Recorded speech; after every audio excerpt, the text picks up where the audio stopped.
Hey guys, I'm Bailey from Pure Earth Coffee, and today we're going to be diving into part 2 of the Bean to Brew series. Last week, Quentin was sharing the genesis of Pure Earth Coffee and how we selected the beans to start our company.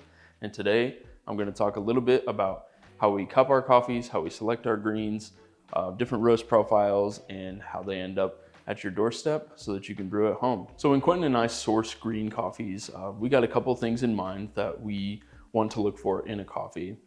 First and foremost, we definitely want it to be a specialty grade coffee, so a cup score of, for us, at least 85. Anything below that we tend to shy away from, just because we want that end product for the customer to be as high quality as possible. So we definitely start with specialty grade coffee, and then we look at the farms, and if we have a direct trade line like we do with the Nicaragua Cafe Diego, we definitely prefer those relationships over having a bunch of middlemen and having to go through importers. But we partner with some of the best importers in the world, so the coffees that you do get are highest quality and the most fair trade, if you will, for the farmers as well. So those are some of our highest priorities as we pursue excellent coffee.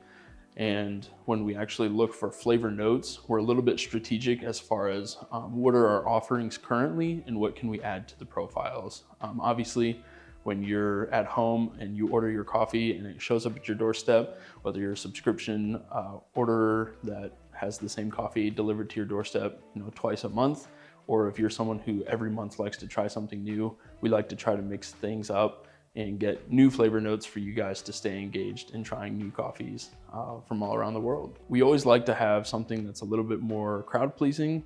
Like our Nicaragua, we like to have something that's a little bit fruit forward, a little polarizing, like our Ethiopias or even our specialty anaerobic coffees. And then on that note, we like to have something very unique in our limited edition lineup, which is a micro lot from some like experimental farm, or a micro lot coffee of a unique variety like the pink bourbon.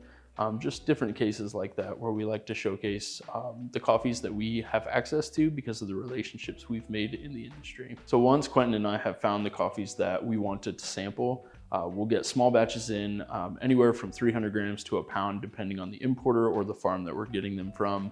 And from there, we've got a bullet electric drum roaster that we will roast those samples on. And we tend to do about 6 samples at a time when we do our cupping table process. And we cup a little bit differently. When we first get the coffees, they go through about 4 phases. Phase 1 is a traditional SCA style cupping, where you've got the bowl, full immersion, you're doing like a French press style grind, and you're letting it steep, all that jazz. And then the second process is more of a filter brew, where we'll do a Hario V60, and that we usually do about a 15 to 20 gram with a 1:16 ratio. So just a standard cup of coffee, nothing too crazy, nothing wild. Everything's kind of standard where the grind size doesn't change. We're not sitting there trying to dial it in. We're just trying to see what does this coffee have to offer. And then the third one, if it's going to be on espresso, we will either pull the shots straight and do a little bit of tweaking to dial that shot in, or we will blend it.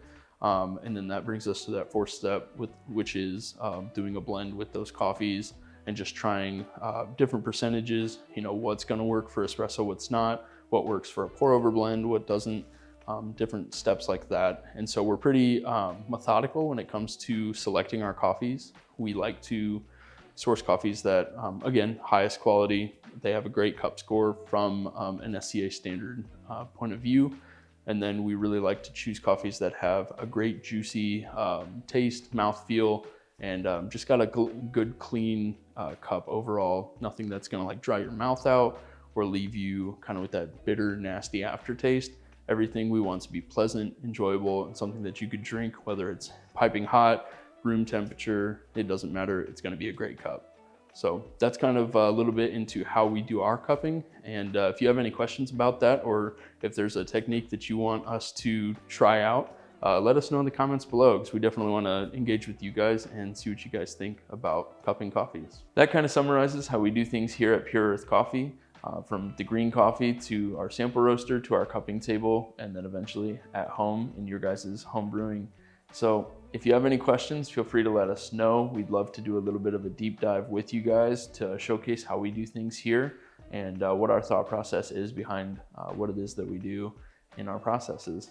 Thanks for watching, guys. Again, I'm Bailey from Pure Earth Coffee, and this was part 2 of the Bean to Brew series, where we discuss how we bring our coffees from our roaster to your house. If you enjoyed this video, please feel free to give it a like on YouTube and subscribe, and don't forget to leave a comment below if you have any questions or any comments on what we do here, or if you just want to show some love. We really appreciate all the support, and stay tuned for more videos to come.